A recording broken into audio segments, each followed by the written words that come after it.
Hi, this is the Magnificent Midlife podcast, and I'm Rachel Lancaster. This is where we celebrate women in midlife and beyond. We challenge the status quo and bash those negative stereotypes about being an older woman. We're not over the hill at 40, 50, 60. We're just getting started, and the world needs us now more than ever. I'll be talking all things midlife, about issues that matter, and sharing fabulous stories of amazing women doing very cool stuff. Now is our time.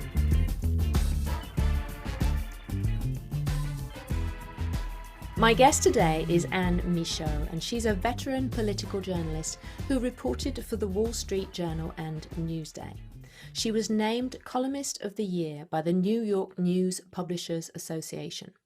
She recently published a new edition of her book, Why They Stay: Sex Scandals, Deals and Hidden Agendas of 8 Political Wives. It is a riveting read. So Anne, welcome. It's lovely to have you here. Thank you, Rachel. It's great to be here. So, first of all, I would like to know, why have you chosen to update your book? Well, the original reason to write it was to take a look at Hillary Clinton, who was going to be running for president. So this is a while ago. My literary agent and I thought, well, we still are talking about Hillary Clinton as though it was the 90s. And this was 2014, and we were still curious about why she stayed in her marriage. So we published that book, and actually it was supposed to come out in 2016. Thankfully, it was a little delayed, and I was able to do some updating based on the fact that Hillary did not win the election. So it came out in early 2017, and I went on book tour, and everybody was asking me, well, what about the Trumps? If you're going to be profiling couples who've had marital issues based on the husband being unfaithful, and he's a high profile political figure. So I always had that in the back of my mind. I felt as though they were so different in many ways from the people I had profiled before. I thought, well, I really need to include them if I'm going to have a rounded view of this issue. So earlier this year, I published the second edition in June 2021 to include the Trumps. We'll get to why the Trumps were so different in a bit, because I'm really interested to know about that. I mean, I know because I've read the book, but I'd love to get your take on it. But you described the book as answering the question of why women stay in marriages after husbands have cheated, and particularly the political ones, but obviously that has implications for the non-political wives out there. Right. But you've discovered certain common traits which you see as being embodied by a figure in English history. So who is she, and why is she relevant? Well, she's named Elizabeth Woodville, and she was among the founders of the Tudor dynasty. And I chose her as sort of a metaphor for the modern women, to talk about a woman who uses marriage as a way to advance herself in the world. And that sounds fairly judgmental, but that's all right. Anyway. You judge away.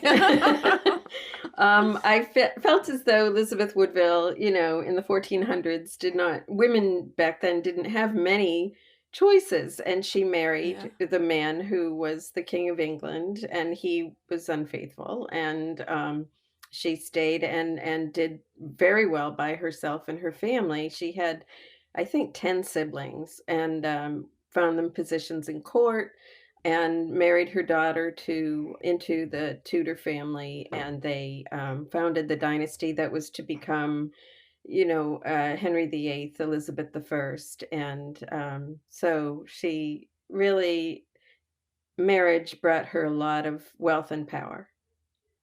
And that's one thing I wanted to use as a shorthand to talk about modern women. There are so many other ways to get through life as a woman now in our day.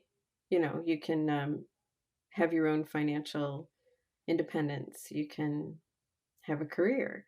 And so to juxtapose that with someone who didn't have those choices, to me, I think helped highlight a little bit of the difficulty that maybe women had making these decisions in our day. And have you found that women in our day, actually, when confronted with these decisions, they tend to behave in slightly medieval ways? Well, I do think so. Yes. That's a good way to put it. I think that, they're thoughtful about how the decision they make will affect the legacy that they had in mind when they originally formed this marriage, this partnership. They wanted to, have a certain amount of power in the world. They wanted their children to inherit that and to be from a leading family. So I think, yes, there is, there's that consideration. I think also you mentioned there are political couples and the private couples. I think one layer that's political is that the couples who are embroiled in these scandals get a lot of advice from the political party, and often the advice is tough it out, stay together, and you know that's best for keeping the husband electable and best for the party. And also, I guess they're dealing with so much public humiliation as well, aren't they? That's the bit that is different for the highly political wives rather than other people. Well, I think that's what made this topic so interesting to me, is that seemed like a really tough way to go, to have that public humiliation, to say, I'm going to make the decision that I'm going to make, and the rest of you, you know, go pound sand. Yeah, I can't quite imagine what it must be like when you're in the public spotlight like that and your Hmm. whole life is being picked apart, especially by Hmm. the press. Hmm. Um, it's staggering, isn't it, really? So you talk about those 5 traits. What are the 5 traits? Some of them are common to private women as well as the ones I looked at, but I found that they had very traditional backgrounds. You've read the book, so you know that I went through their childhoods and how they were Yeah. raised. And for many of them, they had reasons to seek out security. They had something in their background that, for example, Eleanor Roosevelt's parents died by the time she was 11. She had lost both parents. They had a sense of patriotism and ideas of what they would like to do in the world, and part of it is, public service. They felt responsible for the family's emotional health, which you would say that would be common to private women as well. And they had an ambition to build and bequeath a legacy for their families. Yeah. So, and they have differing levels of these traits, I guess, the women that you've profiled, Mhm. but there's a lot of similarity across all of them, isn't there? Yeah, I actually went about it not with the hypothesis in mind, but just You looking weren't trying to very. prove the hypothesis, yeah. I went and started doing the biographical research, and then I said, "Wow, this is common among this, person and this person and this person." And so then that's how I formed that idea. And later, when my editor said to me, "Well, you've got to have some sort of shorthand to describe this phenomenon," and so that's when I found Elizabeth Woodville as my sort of metaphor, and she was known as the White Queen.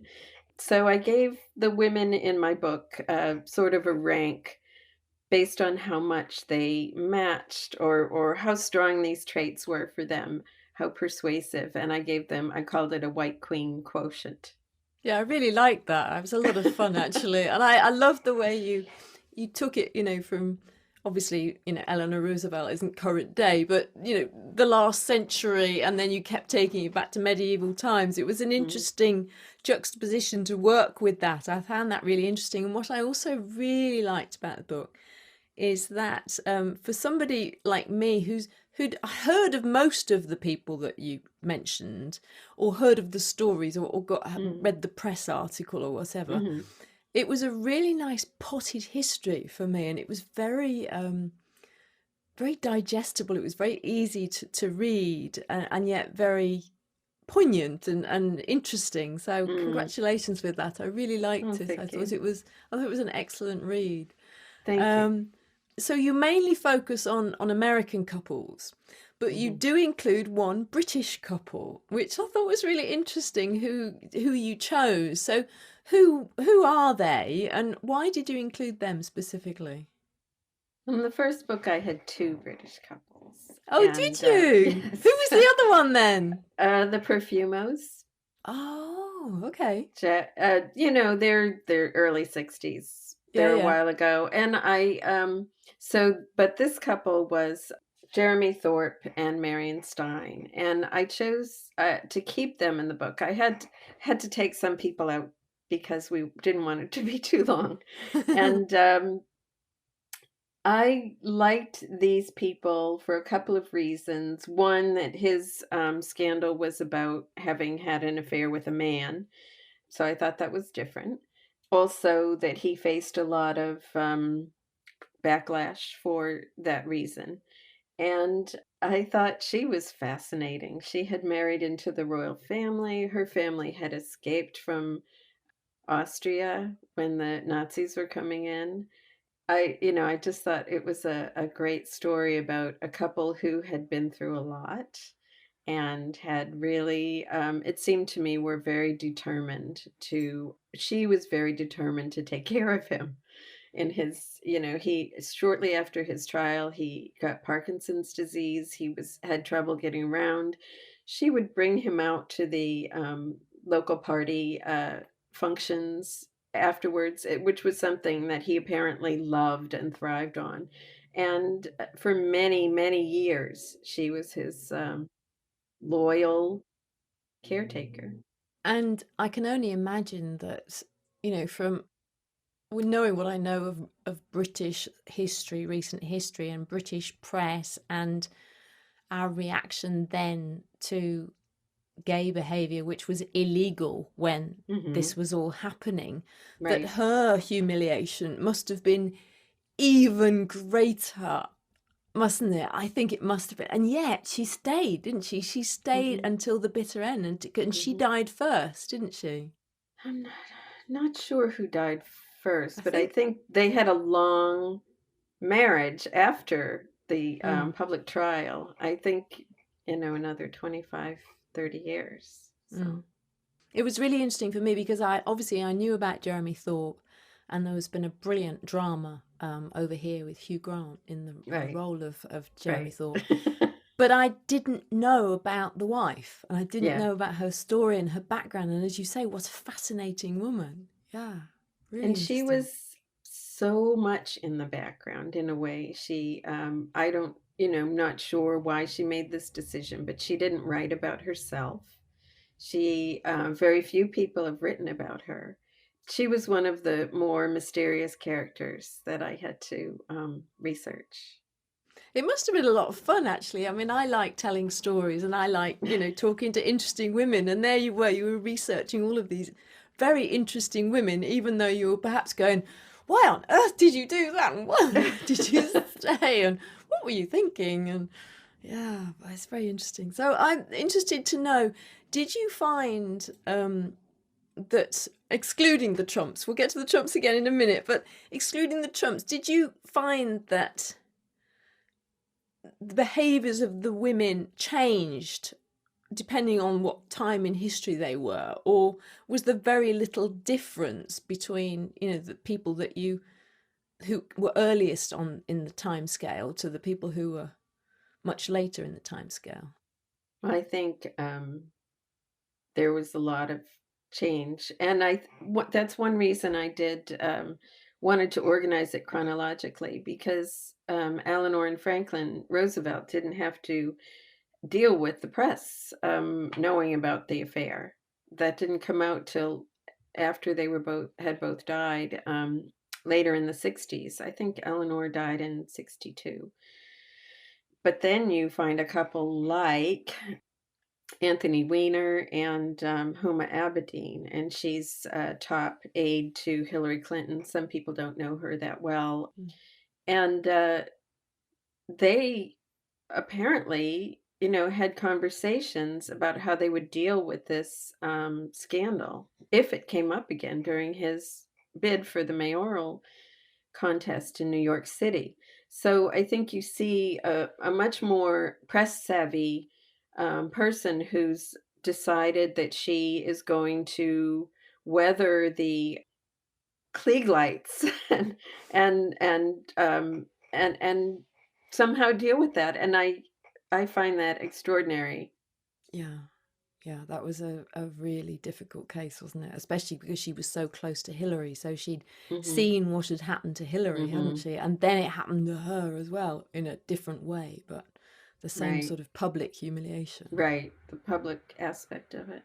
And I think, that's one reason I wanted to write about these women is you mentioned it earlier. You read about them, they show up in the press accounts and they're sort of props, maybe. You've got, for example, when Eliot Spitzer resigned as governor of New York, his wife was there behind him. And I'm sure they got advice from political people, counselors, just really Silda needs to be with you in this shot.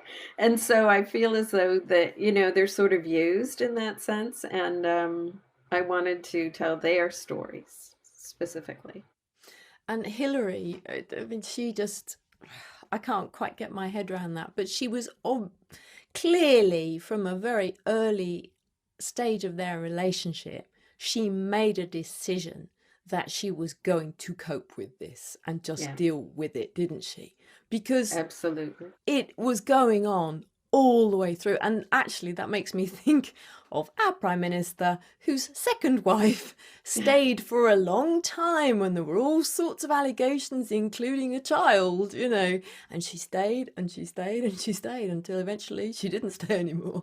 But these women who, I don't know, I personally, I would find it incredibly difficult, but there's a certain doggedness, isn't there? There's a certain, I've made this decision, this is where I'm going to live my life, and I'll put up with it. Well, I think, the only real insight we have about Hillary is one time she said to somebody, the press or a friend, I don't think that is the most important aspect of a marriage. So I think maybe she did say, okay, here's all the good things about Bill, and here's the bad, and I'm going to, accept this. Yeah. I think it's likely that she hoped that it wouldn't be quite so public, especially when he's running for president. Yes. Yeah. Goodness me. So tell me about the Trumps. How were the Trumps different to everybody you had previously researched? Well, I think I would have to name a commonality right here is that I think Melania also made that deal with herself that, Donald is gonna cheat. When they were dating, they broke up for a little while because he was seeing an old flame, and she said he's back to his old ways. But then obviously they got back together, they got married, and I think she made a deal with herself. And I think there's some evidence that he also tried to be a little bit more discreet in terms of, throwing it in her face. More discreet, blimey. What was he like before he became a little bit more discreet? Sorry. I know. Wow. But what can I say? I think I did read somewhere that he, would only be so blatant about chasing women when he was on a golf outing with, and she wasn't there. So, what can I say? That was really considerate of him, wasn't it? That was such a positive move. Well, yes. I mean, they're different. And I found that they were so different from other couples in the political realm that I was studying, in that the others would all kind of be like, "Oh, yes, the man would say, "Yes, well, this has happened, and I feel sorry about it, and I've hurt my family, and I'm going to try to do better." And Donald Trump was just not that guy. And Melania didn't ask him to be that guy. There was at one point, there was a discussion about whether they would go on television before he was elected. There was these scandals came out about, there was the Access Hollywood tape in which he said he could grab women by the private parts. And then there were other women who came out and accused him of sexual assault and harassment. And there was a suggestion that they should get on television and he should sort of own up and have Melania on one side and Ivanka on the other side. Women who were relatively popular with the electorate, right? And Melania said, "No, I'm not doing that. Just not going to do it." And that was a hard break with the whole theatrical, the political theater that candidates were putting on for voters at the time. Yeah, wow. It's just crazy town, isn't it? Crazy town. I don't understand it at all. Do you think there will be a fourth Mrs. Trump? I think that the couple will stay together. I think Melania and Donald will stay together. I think they have sort of separate realms, separate lives, and they've made their deal. And I think they are happy with it. A lot of people say, well, she bats his hand away when he's trying to hold her hand in public. And she, when he looks away, she like rolls her eyes or something. I'm not sure I think much of that. I think, there may be an emotional level for them. And then there's okay, well, we've made this sort of like business arrangement, whatever you want to call it. And we both get something out of it. I think looking at your book as a whole, one of the things that strikes me is that it really shows the corruption at the top of politics, doesn't it? And the deals that people make and the lack of honesty. And one of the points that you made about the Trumps, and I thought was really honest of you, you said that you couldn't quite believe that the level and quantity of allegations that were made about him and the actual proof, the videos that were there that people could see, you were pretty surprised to see that he still got elected, that wasn't sufficient to not elect him. And watching it from here, I have the same sort of viewpoint. It's like, how can women's rights and respect of women be so marginal as to not impact that? I just think it shows a real division in the United States that I really didn't fully appreciate. And maybe a lot of people didn't. I mean, before Donald was elected, there was a lot of, the press all thought Hillary would be elected. And I did think that, what came out before the election was disqualifying for him in a lot of ways. And apparently it was not for many, many people. And I guess they will tell you that they made their decision based on other qualities and not how he treated women. But it's the dishonesty as well, isn't it? And that's the problem I have with our current Prime Minister as well, because, if he's dishonest in one aspect of his life, he's going to be dishonest in other aspects of his life. So I don't know, it's really difficult as a strong middle-aged woman to countenance that, to get my head around that. I struggle with that. Well, I think that's part of the whole drama that's playing out when you find out that a politician cheats. I mean, is is it really important to how he, and they're all men that I wrote about. Oh yeah, I know. Around the world too. To how he governs. Is it really that important whether he has an affair? Isn't that a personal question?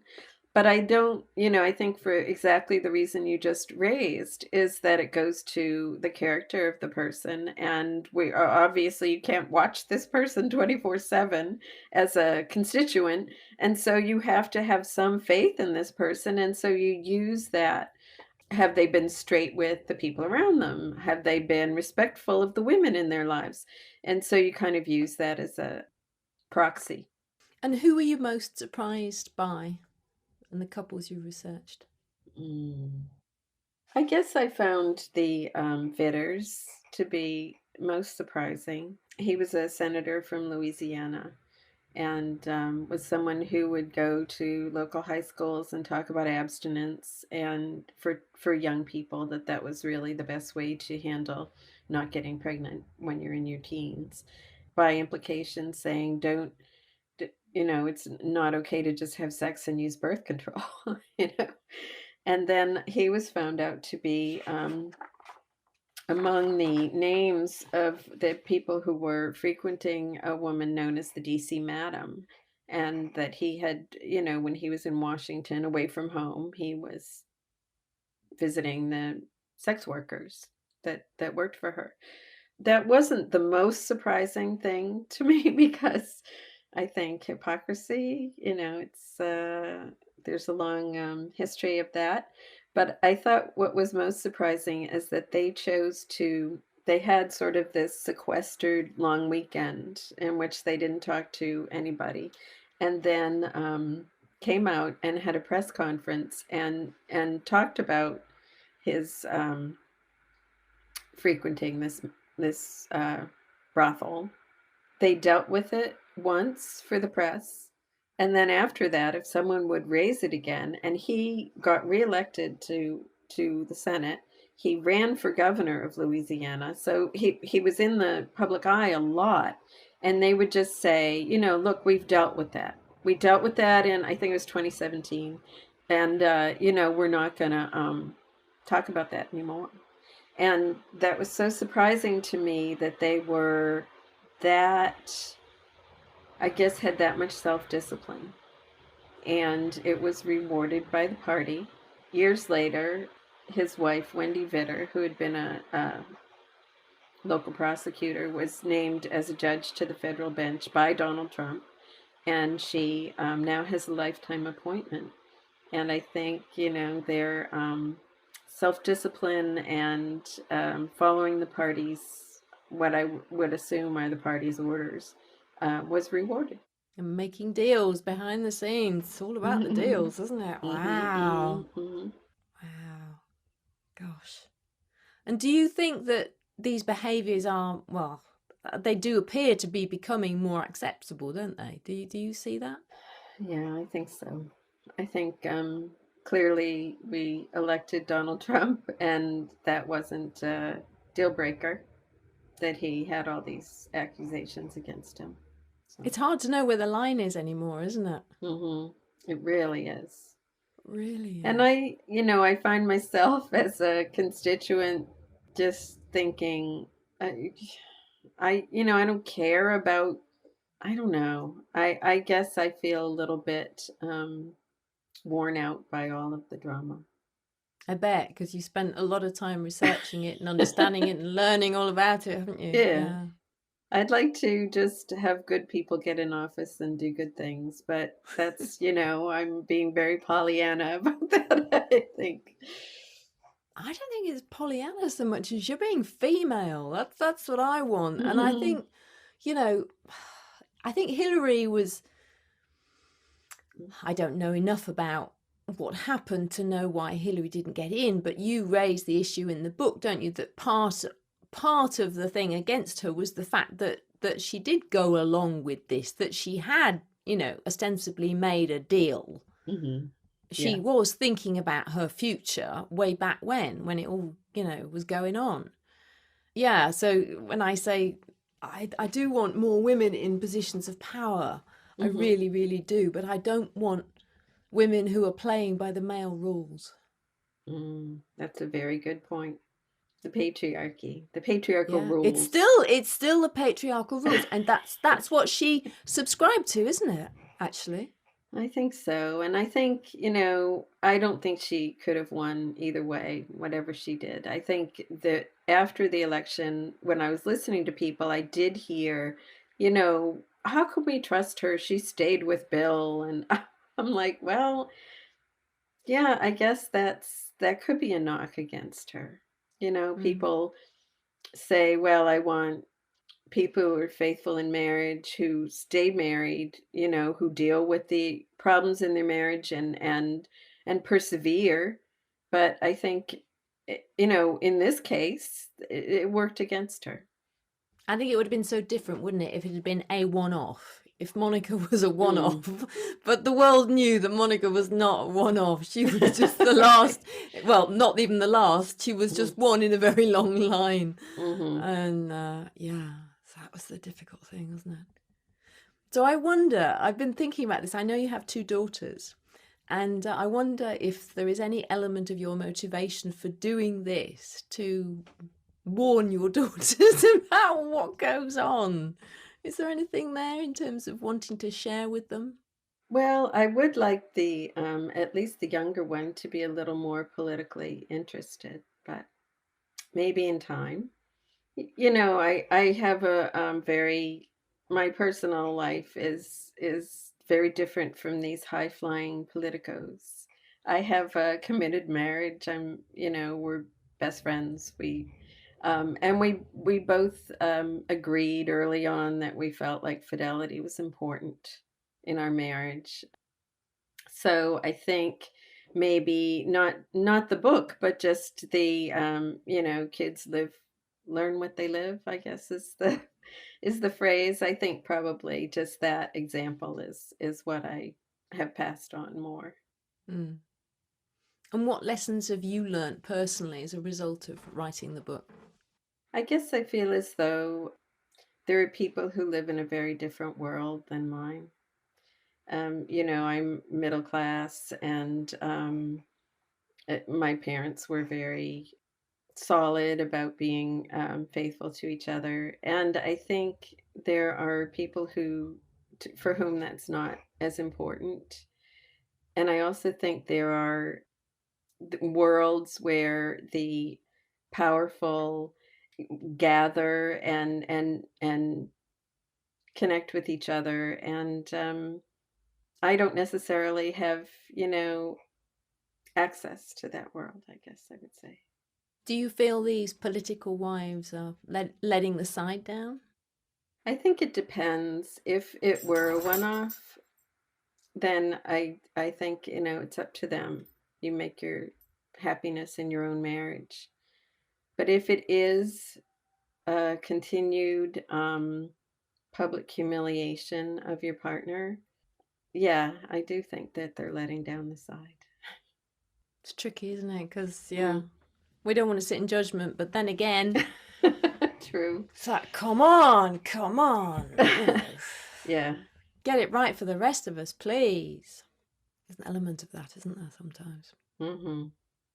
And I try not to be judgmental, but I do it's think hard, though. I think it's hard, especially when they put themselves up for public scrutiny, they invite judgment, don't they, in a way? And you're setting an example for other people. I think, I had this example. There was a couple of different ministers this past year. One of them was saying to his congregation, you really need to be more like Melania and make yourself look nice. Oh, so yes, I heard about that. Did you put that in? You put that in the book, didn't you? I think I did, yeah. I think I was going, oh. And to keep your husband interested. And his board or whatever they were told him, no, I'm sorry, you need to take a leave of absence, having said that. And then there was a couple of them who were calling Kamala Harris Jezebel. and again from the pulpit. So, I have to think that these public lives affect private women, and that's evidence to me. I mean, whether you knew that by common sense, then you see these ministers holding these women up as either good or bad. So I think, yeah, you do have an extra responsibility if you're in public life. Mm. So as we wind up, what would you like women to know? Well, I think don't necessarily accept this public theater that the couples put on. I think they're doing things for political reasons, and to look a little bit behind the headlines and just be a little smarter about who these people are and how they're trying to win your vote. That's what I would say.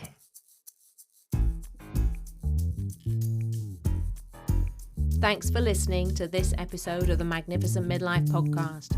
If you enjoyed it, please subscribe, follow, and share it. Also, giving a 5-star review really helps get the word out. You'll find the show notes at magnificentmidlife.com. That's also where you can get my book, Magnificent Midlife, Transform Your Middle Years, Menopause, and Beyond. Make the very best of your next chapter.